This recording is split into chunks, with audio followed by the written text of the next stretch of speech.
Gold, trusted gold buyers. మీరు తాకట్టు పెట్టిన బంగారాన్ని విడిపించి ఈ రోజు ఉన్న మార్కెట్ ధరకు కొనబడను.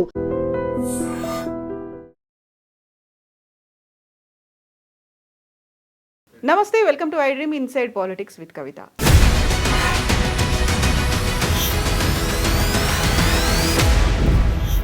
తెలంగాణ రాష్ట్రంలో 42% రిజర్వేషన్లను పెంచుతూ రాష్ట్ర సర్కార్ నిర్ణయం తీసుకుంది. ఈ పెంపుదలని తప్పు పడుతూ సుప్రీంకోర్టుకు వెళ్లారు కొందరు. అయితే సుప్రీంకోర్టు మాత్రం కేసు హైకోర్టులో ఉన్నందున తామేమీ చేయలేమంటూ కేసుని తోసిపుచ్చింది. యాక్చువల్గా 42% రిజర్వేషన్ల వర్తింపుపై ఎందుకంత వివాదం కొనసాగుతోంది? బీసీలకి సంబంధించి ఈ వివాదం గురించి ఇతరులు ఏమనుకుంటున్నారు? మనతో పాటుగా ఉన్నారు EBC national president Vallapureddy Ravinder Reddy గారు. రవీందర్ రెడ్డి గారు నమస్తే మేడం. బాగున్నారా మేడం? ఎలా ఉన్నారు మీరు? అంత బాగున్నా మేడం. సో బీసీలకి 42% రిజర్వేషన్లు కేటాయిస్తూ రాష్ట్ర ప్రభుత్వం ఒక నిర్ణయం తీసుకుంది, తీర్మానం చేసింది. ఇప్పుడు లోకల్ బాడీ ఎన్నికల్లో కూడా రిజర్వేషన్ని అమలు చేస్తామనే మాట కాంగ్రెస్ పార్టీ గట్టిగా చెప్తోంది.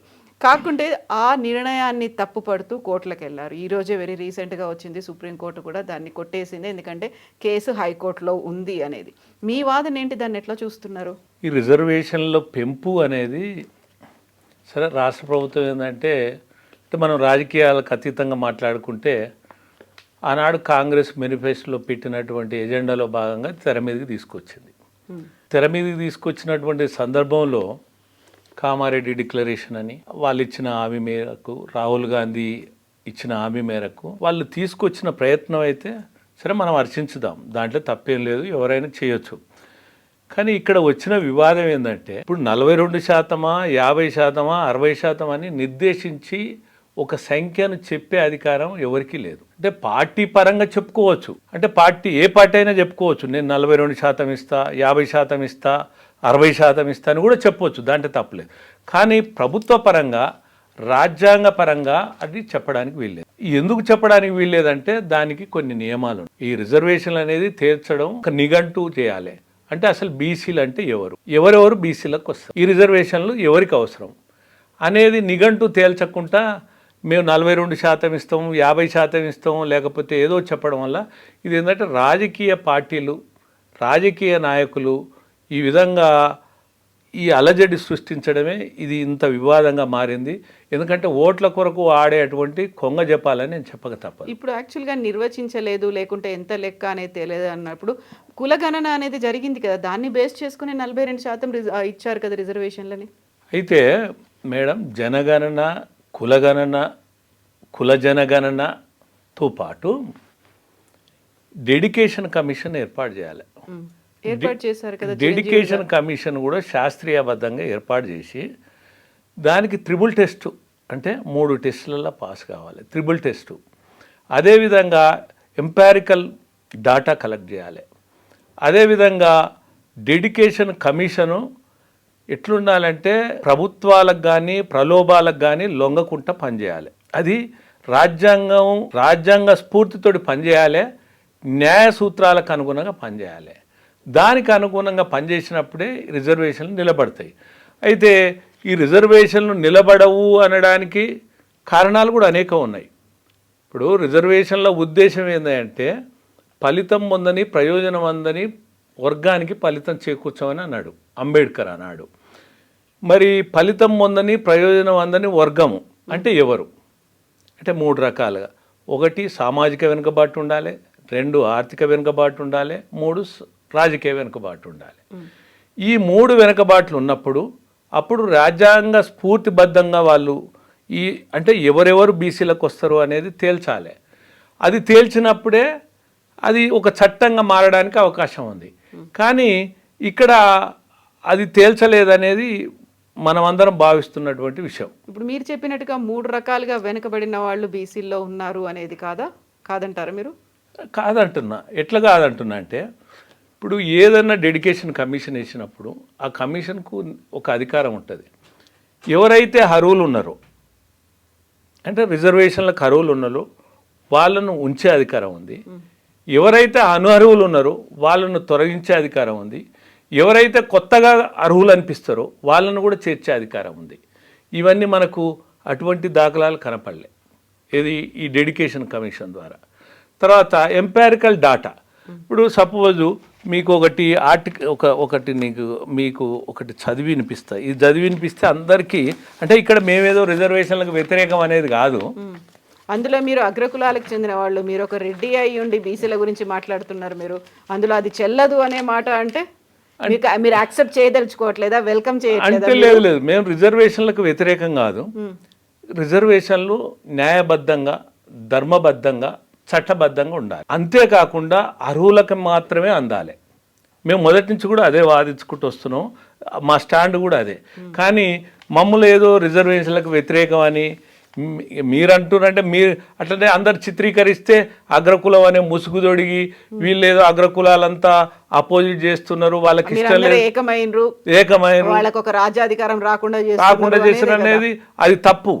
నేను దానికి ఒకటే మేడం, ఇక్కడ ఒక ఆర్టికల్ 16లా, in the article 16 of the constitution, in clause of 16 for the words any provision of the reservation, a reservation అయినా, ఇది any provision of for reservation including age relaxation as is being provided for socially and economically backward class.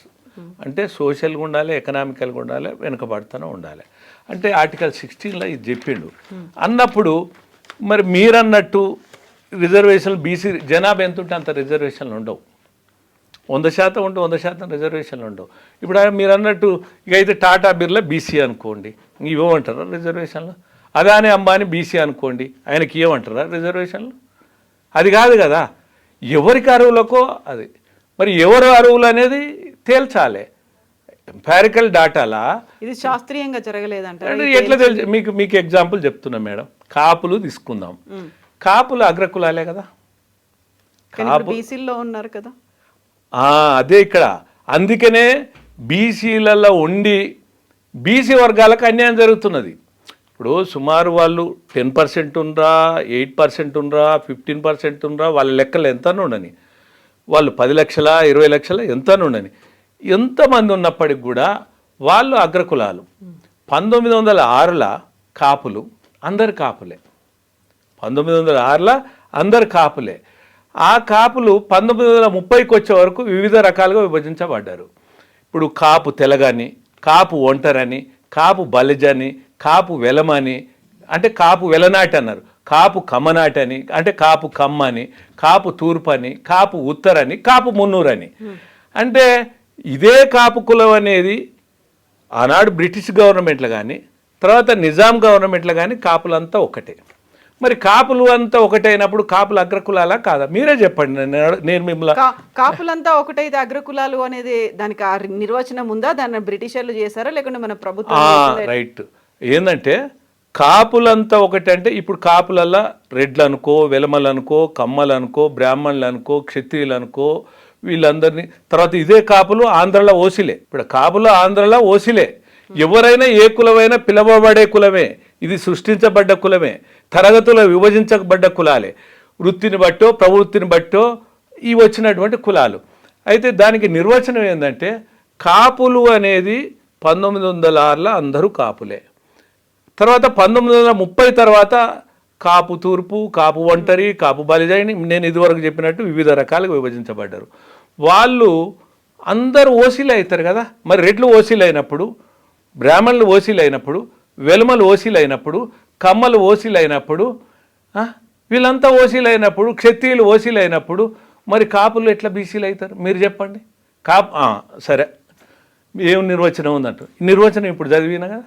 Article 16లో ఏమన్నాడు? 16(6)లో ఏమన్నాడు? ఎవరైతే సామాజిక వెనుకబట్ట అంటే చిన్న చూపు, కుల వివక్షత, ఎకనామిక్ అంటే కాపులకు ఉందా? మీకు సామాజిక వెనుకబాటు ఉందా? అంటే అందులో లేరంటారా? అందరూ మెజారిటీ వాళ్ళందరూ ఇలాగే ఉన్నారని కాదు కదా. ఇప్పుడు మెజారిటీ అంటే కుల వివక్షత ఉండనన్న ఉండాలి, లేదా కులం మీద చిన్న చూపన్న ఉండాలి, సామాజిక వెనుకబాటు అన్న ఉండాలి. వాళ్ళ కాపులకు లేదు కదా. లేనప్పుడు ఎట్లా వస్తారు? అసలు అదే కదా ఎంపారికల్ డాటా అంటేనే. ఎవరు బీసీ? ఎంపారికల్ డాటా అంటే ఏ వర్గం బీసీలకు వస్తుంది, ఏ వర్గం అభివృద్ధి చెందింది, ఏ వర్గాన్ని బీసీల నుంచి తొలగించాలి, ఏ వర్గాన్ని చేల్చాలి, ఇది అనేది అదే ఎంపారికల్ డాటా అంటే. ఆ డాటా ఉంటే అది 42% ఏంది మేడం? 50% ఇచ్చుకున్న మాకు అభ్యంతరం లేదు, 60% ఇచ్చుకున్న మాకు అభ్యంతరం లేదు. కానీ శాస్త్రీయంగా ఉండాలి, ధర్మబద్ధంగా ఉండాలి, న్యాయబద్ధంగా ఉండాలి. మీరు కాపుల వల్ల ఇప్పుడు బీసీలకు, నిజమైన బీసీలకు అన్యాయం జరుగుతుంది కదా. మరి ఆ నిజమైన బీసీలు ఎందుకు మాట్లాడట్లేదు? మీకెందుకు అభ్యంతరం అసలు? ఇక్కడ మాకెందుకు అభ్యంతరం అంటే ఇది రాజ్యాంగ ఫలాలు, జాతి సంపద. ఈ జాతి సంపద అనేది ఈ కులాలకు అతీతంగా అందరికి అందాలి. ఉన్నోళ్ళు లేనోళ్ళు అనేది రెండే కులాలుగా విభజించబడాలి. అంబేద్కర్ కూడా ఆనాడు ఏమన్నాడంటే ఎవరైతే అవసరమో వాళ్ళకే రిజర్వేషన్లు కావాలన్నాడు. మరి రిజర్వేషన్లు అవసరం ఉన్న వాళ్ళకు కావాలన్నప్పుడు అవసరం లేని వాళ్ళకు రిజర్వేషన్లు పోతుంటే ఈ రాజ్యాంగ స్ఫూర్తికి విఘాతం కదా మేడం. సగటు మనిషిగా, సంఘజీవిగా, సహజీవిగా నాది కాదు, మీది కాదు, మనందరి బాధ్యత. అది దుర్వినియోగం అయినప్పుడు మనందరి బాధ్యత. అయితే ఇప్పుడు మీరు అందరి బాధ్యత అనుకుంటున్నప్పుడు బీసీలకి అన్యాయం జరుగుతుంది, కాపుల్ని బీసీల్లో చేర్చడం వల్ల అన్యాయం జరుగుతుంది, ముమ్మాటి జరుగుతుంది. మరి మీతో పాటు రవీందర్ రెడ్డి గారితో పాటుగా బీసీలకు సంబంధించి ఆ నాయకులు ఎవరు ఉన్నారు మీతో? అయితే బీసీలకు ఇప్పుడే చైతన్యం అవుతున్నారు, బీసీలు కూడా చైతన్యం అవుతున్నారు. మీరు ఇటీవల కాలంలో శ్రీనివాసులు అని సంచార జాతుల వారు కూడా మాట్లాడారు. 4-5 కులాలు మాత్రమే మా ఈ గద్దొచ్చ కోడిపిల్లలాగా ఎత్తుకపోతున్నాయి అని వాళ్ళు చాలా ఆవేదన వ్యక్తం చేశారు. ఎంబీసీలో ఉన్నారు కుమ్మరి, కమ్మరి, వడ్రంగి, మీరు చూడండి నాయి బ్రాహ్మణ, ఇటువంటి కులాలు చట్టసభలకు పోయినాయా? కనీసం ఊర్లలో గ్రామ పంచాయతీ సర్పంచ్లు కాగలుగుతున్నారు. అట్లనే నేను చెప్తా, సంచార జాతులలో బాలసంతులు, జోగి, కాటికపాపల, పిచ్చకుంట్ల, బండార, బుడుబుడుకల, వీరముష్టి, జంగము, ఇవన్నీ కూడా బీసీలకే వస్తారు. ఈ కులాలు ఎప్పుడన్నా కనీసం వార్డు మెంబర్ అయ్యే స్థితి వచ్చిందా? కాలేదు. మరి ఎవరు తీసుకుంటున్నారు అంటే నిరంతరం అనునిత్యం ఒకే కుటుంబం, ఒకే వర్గం, ఒకే కులం వాళ్ళు ఇవి తీసుకొని పోతారు. మరి అది కూడా రాజ్యాంగ స్ఫూర్తికి వ్యతిరేకమే కదా. అది ఎట్లా? అది అందరికి పంచాలి కదా రాజ్యాంగ ఫలాలు. ఇప్పుడు అసలు కాపులు ఎట్లా జ్వరపడ్డారు చెప్పరా మేడం? 1976లో పి శివశంకర్ గారు, దివంగత పి శివశంకర్ గారు, వారు 76లో కాపులను బీసీలకు చేర్చిండు. ఆ చేర్చిన తర్వాత అంతకుముందు అంత ఓసీలే, కానీ 76లో ఎప్పుడైతే చేర్చిన తర్వాత బీసీలుగా పరిగణించబడుతున్నారు. ఆ బీసీలుగా దానికి కూడా మండల్ కమిషన్లో ఒకటి ఇచ్చిండు. దాన్ని కూడా 20 ఏళ్ళు నిజమైన ఒకవేళ బీసీలో ఉన్నప్పటికీ కూడా 20 ఏళ్ళ తర్వాత సమీక్షలు, పునఃసమీక్షలు చేసి తొలగించవచ్చు, చేర్చొచ్చు అనేది ఇచ్చిండు. మరి అటువంటిప్పుడు అసలు అరువులు కాని కాపులు బీసీ జాబితాలో చొరబడడం ఎంతవరకు న్యాయం? బీసీ వర్గాలకు అన్యాయం చేయడం ఎంతవరకు కరెక్టు? మీరు చెప్పండి, ఇది సమాజ బాధ్యత కాదా? అందువల్లే కదా ఇప్పుడు బీసీ రాజ్యాధికార పార్టీ, తెలంగాణ రాజ్యాధికార పార్టీ అనేది ఏర్పడింది. అందరూ బీసీలని ఒకే గొడుగు కిందికి తీసుకురావడం, ఒకే వేదిక మీదకి తీసుకురావడం, వాళ్ళకు కూడా మీరు చెప్పినట్టుగా ఒక వార్డు మెంబర్ కూడా కాలేకపోయారంటే వాళ్ళకు కూడా రాజకీయంగా అవకాశాలు కల్పించాలనే కదా ఏర్పడింది. మేడం, మీరు మంచి ప్రశ్న వేశారు. రాజ్యాధికార పార్టీ పెట్టుకోవచ్చు, ఎవరైనా పెట్టుకోవచ్చు, అధికారం కొరకు, హక్కుల కొరకు, అట్లనే చట్టసభలో ఉండాలని, ముఖ్యమంత్రి కావాలని పెట్టుకోవచ్చు, ప్రధానమంత్రి కావాలని కోరుకోవడంలో తప్పలేదు. అసలు బీసీల రాజ్యాధికార పార్టీ అంటే అసలు కాపులే బీసీలు కానప్పుడు మేము బీసీలు అంటే ఎట్లా? అసలు కాపు అనేటువంటి కులమో, వర్గమో, తరగతో ఏదైనా వాళ్ళు బీసీల కారు. బీసీల కానోళ్ళు మేము బీసీలం అంటే బీసీలకు అన్యాయం చేసినట్ట కదా? నేను మిమ్మల్ని సూటి ప్రశ్న అడుగుతున్నా. బీసీలకు అన్యాయం చేసిన అంటే మీ ఐ డ్రీమ్ ద్వారా ఇది వెళ్ళాలి, సమాజానికి వెళ్ళాలి. ఎందుకంటే నిజమైన బీసీ బీదలకు న్యాయం జరగాలనేదే మా కోరిక. మేము రిజర్వేషన్లకు వ్యతిరేకం కాదు, ముమ్మాటికి వ్యతిరేకం కాదు. కాకపోతే ఏంటంటే అర్హులైన వాళ్ళు బీసీ రిజర్వేషన్లకు ఉండాలి, అనర్హులను తొలగించాలి. కాపులు అనేవాళ్ళు బీసీలు కాదు. ఇప్పుడు ఒక పార్టీకే అధ్యక్షుడు అయ్యారు బీసీలకు సంబంధించి, తీన్మార్ మల్లన్న ఏర్పాటు చేసినటువంటి పార్టీ తెలంగాణ రాజ్యాధికార పార్టీ అని. ఇప్పుడు మీరు తనని కూడా బీసీ కాదంటున్నారు. అవును, బీసీ 100%. నేను ఒక వల్లభరెడ్డి రవీందర్ రెడ్డి గారు, నేను కూడా కాపే. రెడ్డి అనేది క్రమేణా వచ్చినటువంటి వృత్తిపరంగా వచ్చేటువంటి భాగంగా ఒక రెడ్డి వచ్చింది, ఒక కాపు వచ్చింది, ఒక తూర్పు, ఒక వెల్లమ, ఇట్లా మారినాయి. మిగతా మా కులాలన్నిటికీ వాళ్ళ కుల వృత్తులు ఉంటే కాపుకు మాత్రం కుల వృత్తి లేదు, వాళ్ళు రైతులుగా మాత్రమే ఉన్నారు. తర్వాత ఈ కాపులు అనేవాళ్ళు ఇప్పుడు ఇక్కడ బీసీలుగా పరిగణించబడుతున్నటువంటి కాపులు గ్రామాలలో వీళ్ళు కూడా పటేల్ పట్వార్లు చేశారు, గ్రామాలలో వీళ్ళు కూడా పెత్తందారులుగా ఉన్నారు, గ్రామాలలో రెడ్లతో సమానంగా వీళ్ళు కొన్ని ఊర్లు అయితే వాళ్ళు కొన్ని ఊర్లు వతందారులుగా ఉన్నారు. తర్వాత వాళ్ళు కూడా అధికారం చెలాయించిన వాళ్ళే. తర్వాత వాళ్ళకి సాంఘిక వివక్షత లేదు కదా మేడం, సామాజిక వెనుకబాటు లేదు కదా, ఆర్థిక లేదనడానికి లేదు కదా. ఇప్పుడు విలేజ్ లో కావచ్చు, వాళ్ళకి కూడా భూములు లేని వాళ్ళు ఉన్నారు, వాళ్ళకి జీవనోపాధి లేని మేము కాదంటలేం కదా మేడం. ఇప్పుడు ఈడబ్ల్యూఎస్ రిజర్వేషన్లు వచ్చినాయి, ఆర్థిక వెనుకబాటు మీద వచ్చినాయి, కులాల మీద రాలే రిజర్వేషన్లు.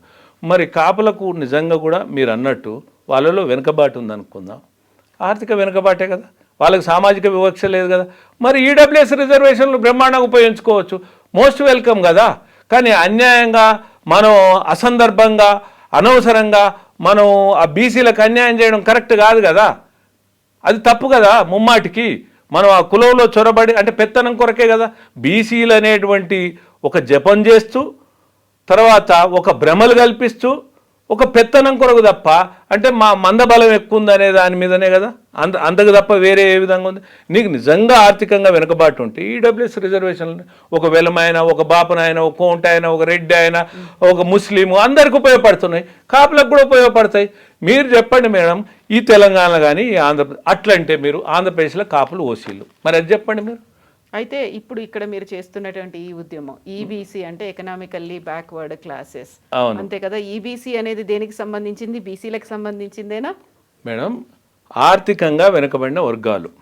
అయితే ఎస్సీ ఎస్టీలకు కాన్స్టిట్యూషన్ ప్రొవిజన్స్ ఉన్నాయి, అంటే రక్షణ కవచం వాళ్ళకి చట్టం ఉంది, ఆనాడు అంబేద్కర్ పొందుపరిచాడు. ఆ తర్వాత బీసీలకు కూడా మండల్ కమిషన్ తర్వాత వాళ్ళకు కూడా హక్కులు వచ్చినాయి, ఏది విద్యా ఉద్యోగాలలో, తర్వాత స్థానిక సంస్థలలో రిజర్వేషన్లు వచ్చినాయి. కానీ ఈ 78 ఏళ్ళ స్వతంత్రంలో అగ్రవర్ణాలు అంటే పిలువబడేవాళ్ళు వాళ్ళకి ఏంటంటే మీరు కూడా అదే అంతే కదా మేడం.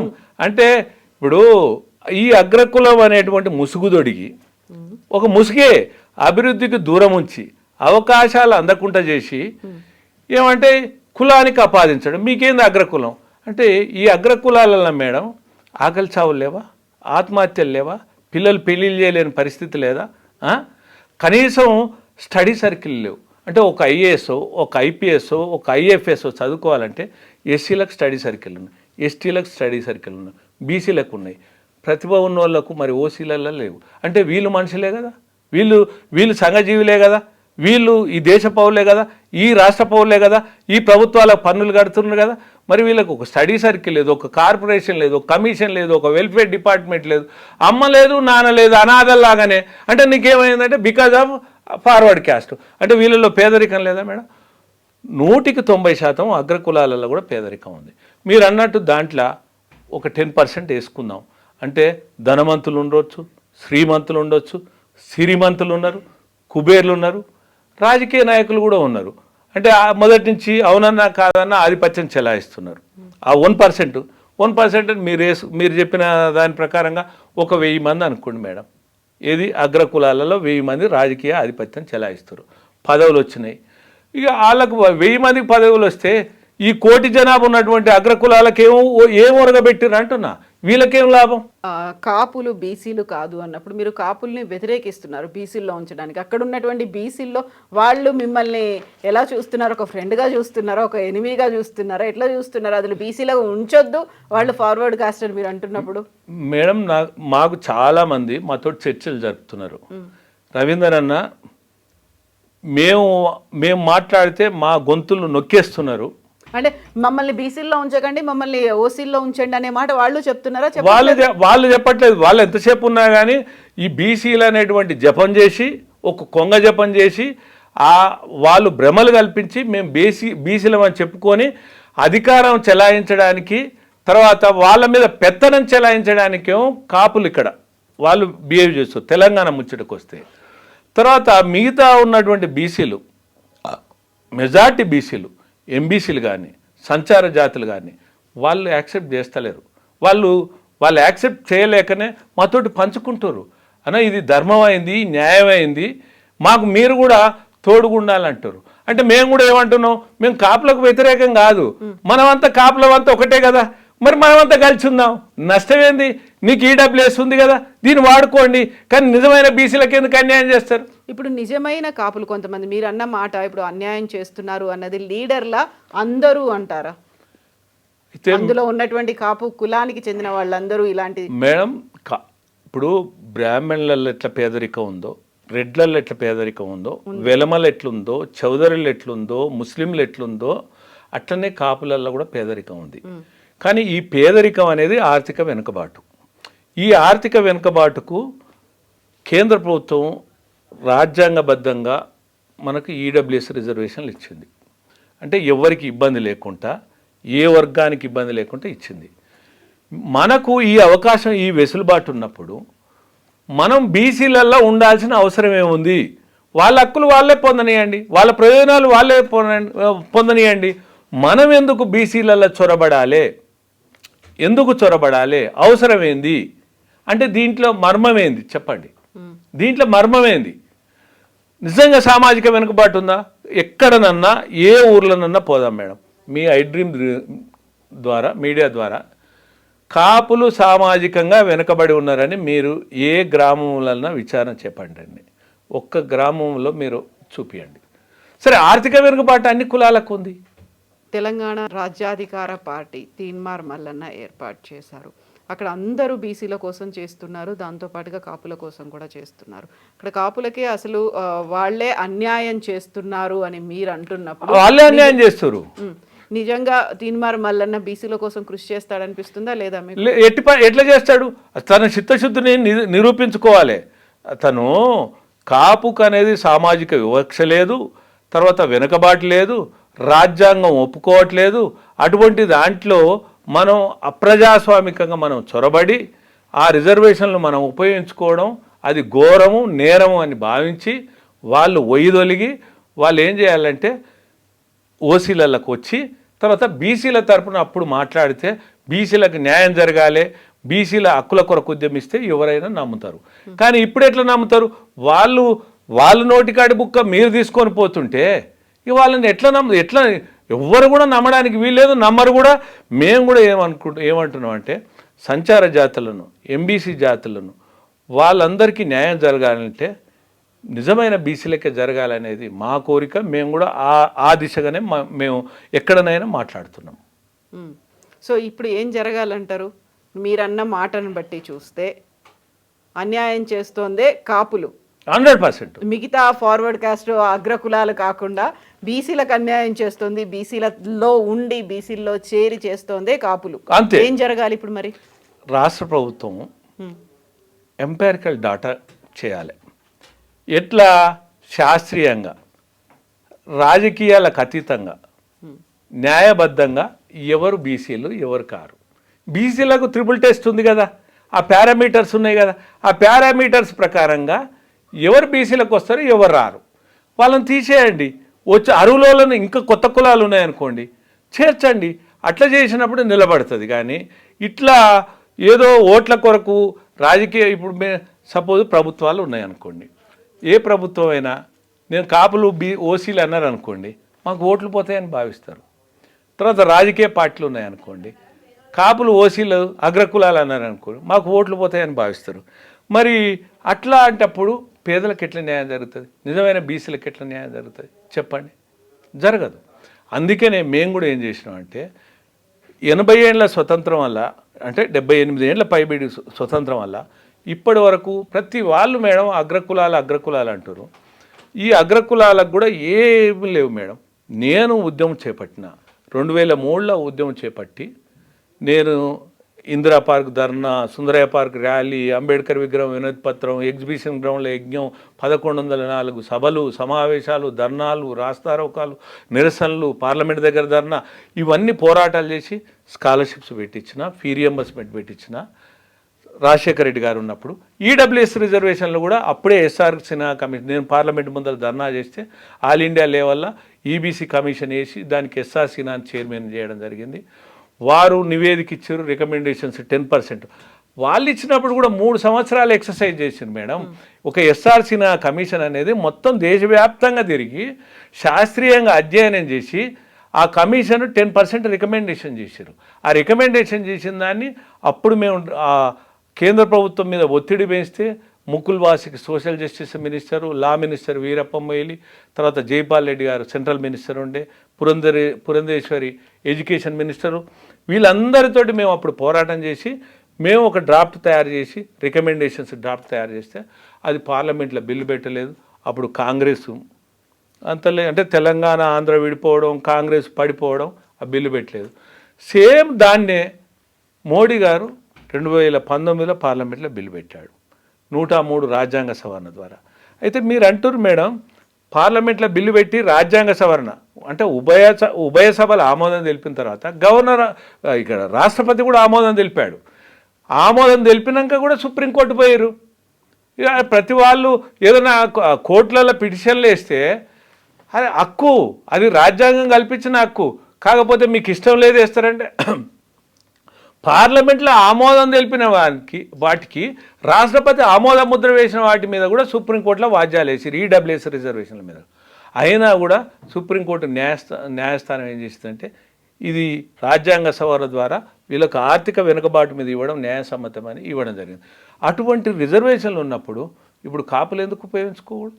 చట్టపరంగా వచ్చినాయి, రాజ్యాంగ పరంగా వచ్చినాయి, దాంట్లోనే వీళ్ళు కూడా రావచ్చు. కానీ కేవలం అగ్రకులాలని చెప్పి నేనే ఒరిజినల్ బీసీ అని చెప్పి వీళ్ళని నిందించడం, దూషించడం, పరుష పదాలు వాడడం అంటే అవన్నీ మా సంస్కారం కాదు. ఎందుకంటే మేము విజ్ఞానవంతులుగా మాట్లాడడం నేర్చుకున్నాం, అదే మాట్లాడతాం. వాళ్ళు దూషించినని మేము దూషించాం. సో ఇప్పుడు మరి మీరేమన్నా కోర్టుకు వెళ్తారా మేడం? ఆల్రెడీ వాద్యాలు నడుస్తున్నాయి, ఇక్కడ హైకోర్టులో నడుస్తున్నాయి. హైకోర్టులో నడిచినప్పుడు వాదోపవాదాలు ఉంటుంది. వాదోపవాదాలల్లో ఇప్పుడు మెయిన్ ఇక్కడ జరిగే సమస్య ఏంటంటే ఏ బేస్లో మీరు 42% అని కోర్టు అడుగుతుంది. దానికి ఫండమెంటల్గా చూపించాలి ప్రభుత్వం ఆధారాలు. ఆ ఆధారాలు చూపిస్తే 42 నిలబడుతుంది.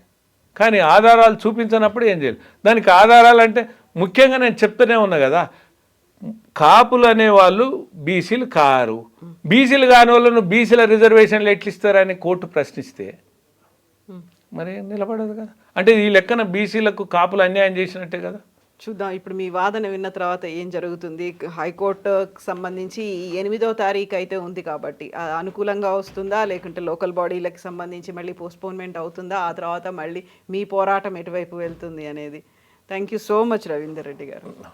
థ్యాంక్ యూ అండి. Thank you. నిజంగా ప్రస్తుతం ఉన్నటువంటి సమాజం దేనికి ప్రయారిటీ ఇస్తుంది? ఆర్థిక సంబంధాల చుట్టూ మాత్రమే తిరుగుతుంది. మళ్ళీ ఎన్నికలంగానే చాలా విరక్తి కలుగుతాం. మంచి అనిపిస్తుంది కదా, లేడీస్ కూడా ఛాలెంజింగ్ జాబ్స్ చేసినప్పుడు చాలా బాగుంటది. ట్రాఫిక్ అసిస్టెంట్స్ గా నియమించిన ట్రాన్స్జెండర్స్ అందరితో సాల్యూట్ చేయించుకుంటున్నారు. ఫుడ్ డెలివరీ ఇవ్వటానికి వెళ్ళినటువంటి డెలివరీ బాయ్ అనిల్ పై కళ్ళ ముందు